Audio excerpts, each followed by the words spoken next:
نحمده ونصلي ونسلم على رسوله الكريم اما بعد فاعوذ بالله من الشيطان الرجيم بسم الله الرحمن الرحيم ان الصلاة تنهى عن الفحشاء والمنكر ولذكر الله اکبر صدق اللہ العظیم وصدق رسوله النبی الکریم ونحن على ذلك لمن الشاهدين والشاكرين والحمد لله رب العالمين ان الله وملائكته يصلون على النبي يا أيها الذين آمنوا صلوا عليه وسلموا تسليما اللهم صل على سيدنا ومولانا محمد وعلى آله وأصحابه وأزواجه وذرياته وبارك وسلم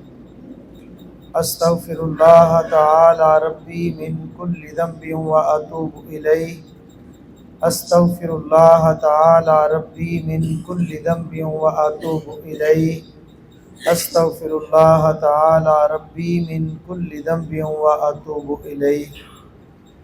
اللہ جل جلالہ کا لاکھ لاکھ شکر ہے کہ اللہ رب العزت نے مجھے اور آپ کو اپنی یاد کے لیے، اپنا نام لینے کے لیے، اپنے ذکر کے لیے جمع ہونے کی توفیق عطا فرمائی۔ میرا اللہ مجھے صحیح کچھ کہنے کی توفیق عطا فرمائے، مجھے بھی، آپ کو بھی، ہم سب کو اللہ تعالی عمل کرنے کی توفیق عطا فرمائے۔